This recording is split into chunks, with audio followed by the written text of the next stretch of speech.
마태복음 24장 29절에서 35절까지입니다. 마태복음 24장을 종말장이라고 부르기도 하고 또 작은 계시록이다 이렇게 별명을 붙이기도 합니다. 왜냐하면 마태복음 24장 전체가 예루살렘의 종말에 이어서 마지막 주님 재림의 때까지 연결해서 주님이 말씀을 하고 계시기 때문에 그렇습니다. 그때 당시 예수님의 제자들이나 예수님의 말씀을 들었던 사람들은 예루살렘의 종말을 말할 때 설마 저렇게 어마어마한 아직도 채 다 짓지도 아니한 그러나 지금 보기만 해도 참 입이 딱 벌어질 정도로 그렇게 큰 저 성전이 허물어진다니 이게 말이 되냐. 당시 제자들은 그걸 믿지 아니했습니다. 그러나 역사적으로 그게 이루어졌습니다. 하나님에게는 시간이라고 하는 것은 도화지에다가 그린 한 직선과 같습니다. 그냥 한눈에 들어오는 겁니다. 하나님의 시간은 베드로후서에 있는 것처럼 1000년이 하루 같고 하루가 1000년 같다고 했습니다. 하나님에게는 과거, 현재, 미래가 없습니다. 왜냐? 모든 것을 한눈에 보기 때문에 그렇습니다. 그래서 과거의 일도 말씀하시고 현재의 일도 말씀하시고 미래에 일어날 일도 이미 본 것처럼 말씀하시는 것입니다.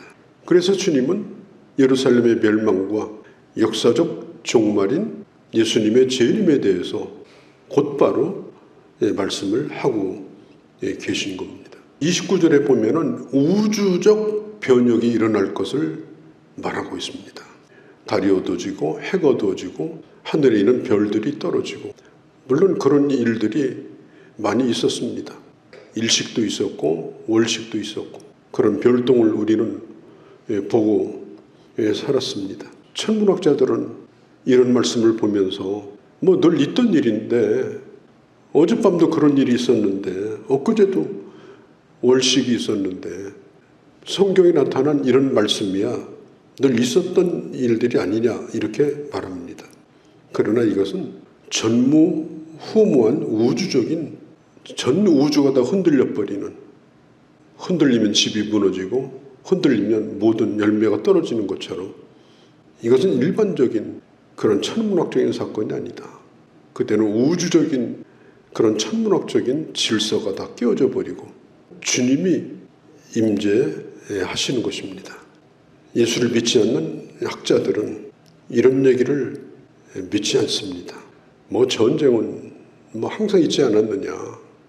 역사적으로 전쟁이 없던 때가 따지고 보면 몇 년밖에 없다. 뭐 늘 별은 떨어졌다. 또 재난도 늘 있었다. 이렇게 말을 합니다. 그런데 마지막 징조는 이것은 대환란입니다.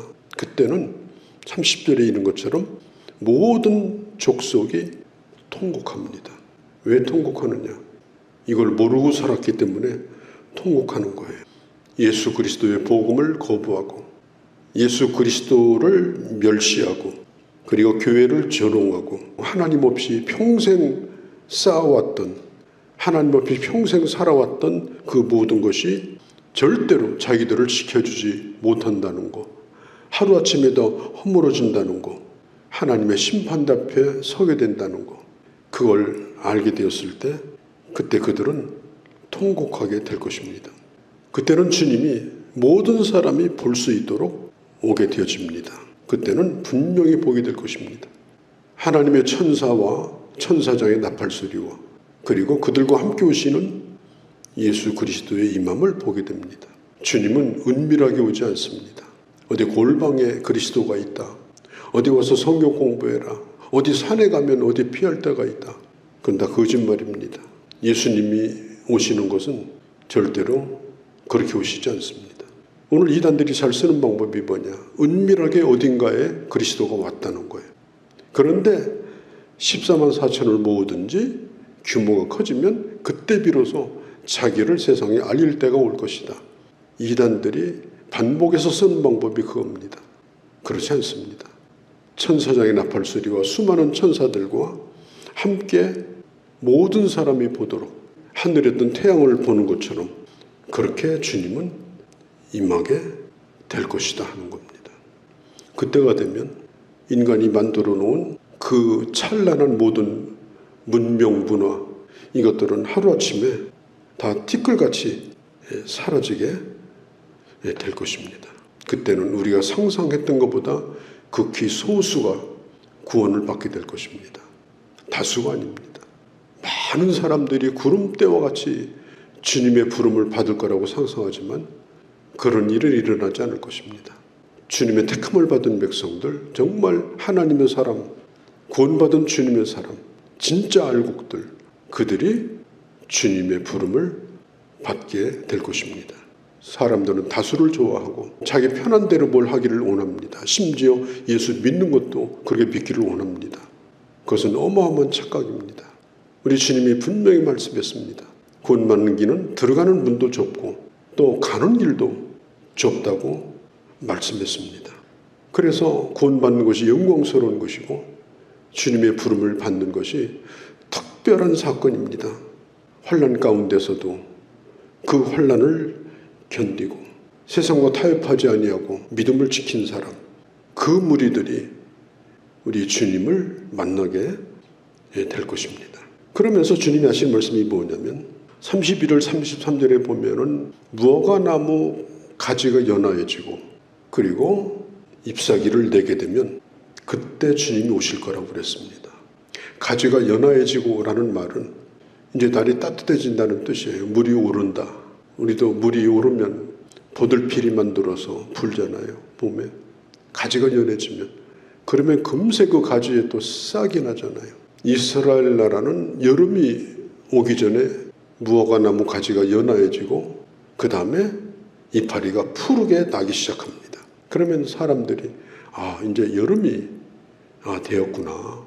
그것은 이스라엘 사람들이 다 아는 사실이에요. 우리가 개나리가 피면 나도 모르는 사이에 봄이 되었네. 그래. 진달래가 눈에 띄면 벌써 봄이 되었네. 엊그제 보았던 꽃들이 다 사라졌으면 봄은 어디로 갔나? 그건 본능적으로 아는 거예요. 그와 같이 주님이 오시는 것도 순간 오시나 싶으면 주님은 그냥 임하시고 가시는 겁니다. 계절이 왔다가 가는 것처럼 그렇게 한순간 주님은 오실 것이고 그리고 주님은 택한 백성들을 데려가실 것이다. 성경이 분명히 그렇게 말하고 있습니다. 어느 사람들은 아주 얼마나 이 촉이 살아있나 몰라요. 그래가지고 민감합니다. 변화에. 특별히 이 주식 가진 사람은요. 이 주가에 얼마나 민감한지 몰라. 그거 보고 세월 보내. 어떤 사람은 일기예보에 아주 민감해요. 내일 배 타고 어디 나갈 것도 아닌데 얼마나 민감한지 몰라. 어떤 사람은 건강지수에 참 민감해요. 혈압이 얼마더라, 뭐가 어떠더라, 그냥. 그런데 정말 우리가 살고 있는 이 시대의 징조, 이 시대의 징조에 대해서 우리는 영적으로 민감할 필요가 있습니다. 주님 오시는 발자국 소리를 들을 필요가 있습니다. 이 일에 대해서 영적인 기모거리가 되면 안 됩니다. 무화과나무 비유의 말씀을 이 시한부 종말론자들은 이스라엘의 독립이라고 주장합니다. 그것은 바람직한 해석이 아닙니다. 1940년대에 이스라엘이 독립이 됐고 그럼 한 세대가 지나가기 전에 주님 온다고 했으니까 한 세대면 언제냐? 길어야 40-50년이니까 따지고 보면 1990년대입니다. 그래서 시한부 종말론자들이 거기에 수없이 빠져가지고 1990년대, 2000년대를 마지막 종말로 보았어요. 이건 비유입니다. 그런 것에다 갖다 붙이면 안 돼요. 지금도 그런 거 가르치는 사람들이 있는데 조심해야 됩니다. 이런 일이 생기는 걸 보거든 오늘 성경은 말합니다. 33절에 문 앞에 이른 줄 알라. 이 말은 무슨 뜻이냐면 문고리를 잡고 있다는 뜻이에요. 지금 누가 밖에 서 있는 거예요. 어떻게 하고 서 있느냐? 문고리를 잡고 있어요. 지금 그런 긴박한 상황을 말하고 있는 것입니다. 그 징조 가운데 하나가 뭐냐? 바로 역사적으로 예루살렘의 멸망이었고 그리고 이 세대가 지나기 전에 이런 일이 일어날 것이다. 이 세대는 인간의 세대 30, 40년 그게 아니고 예수 그리스도께서 죽으시고 부활하시고 승천하시고 교회가 세워지고 그리고 교회 시대가 지금 계속되고 있는데 이 시대가 지금 한 시대입니다. 이 땅에 교회가 사라지면 주님 오십니다. 예수님의 부활과 그 이후에 세워진 교회 시대가 지금까지 계속됩니다. 이것은 한 시대입니다. 그러니까 2000년과 지금은 이어져 있는 시대예요. 예수님이 말씀하셨던 이 세대가 바로 오늘 우리가 살고 있는 이 세대입니다. 천년이 하루 같은 우리 주님의 시간 속에서 이 세대가 지금도 계속되지만 영원히 계속되는 건 아니다. 반드시 끝나게 될 것이다. 그렇지만 35절에 천지는 없어지겠지만 하나님의 말씀은 반드시 그대로 이루어지리라. 세상의 모든 뉴스는 다 낡아빠집니다. 그래서 우리 어제 신문 안 봐요. 흥미가 없습니다. 어제 뉴스에 대해서 흥미가 없습니다. 실시간을 좋아합니다. 우리는 라이브를 좋아합니다. 그러나 하나님의 말씀은 지나간 뉴스가 아닙니다. 하나님의 말씀은 예수님 시대로부터 지금까지 계속 진행되어져 오는 말씀이고 그리고 이 세대가 지나가기 전에 교회가 이 땅에 존재하는 그 순간까지 교회가 복음을 증거할 수 있는 그 순간까지 존재하다가 주님 오시면 하나님의 택한 백성들이 주님의 부름을 받아 가게 되고 교회가 없는 이 땅은 이제 모든 것이 다 끝나버리는 세상이 되어버리고 마는 것입니다. 우리가 준비하고 산다는 것, 그것은 골방에서 기다리고 준비하는 것이 아니라 내게 주어진 사명을 다하고 언제 주님 오시든지 간에 땀 흘린 모습으로 충성스러운 모습으로 기쁨으로 영광 가운데 주님을 맞을 수 있는 우리가 깨어서 기도하고 또 깨어서 주의 일을 하다가 우리가 주님 만날 때 그때 주님의 영접을 받고 그리고 주님의 상급을 받고 영광 가운데 주님을 배울 수 있는 그런 그날을 기다리면서 하나님의 사람으로 살아가는 그런 귀한 주의 자녀들이 되어주시기를 바랍니다. 거룩하신 우리 아버지, 주님은 반드시 오실 것이요 그리고 우리는 머지않아 주님을 만나게 될 것입니다. 내 생전에 주님을 본다면 영광스럽게 주님을 만날 것이요 주님이 부르셔서 우리가 하나님 앞에 간다면 또한 그것도 영광 가운데 주님을 배우는 날이 될 것입니다.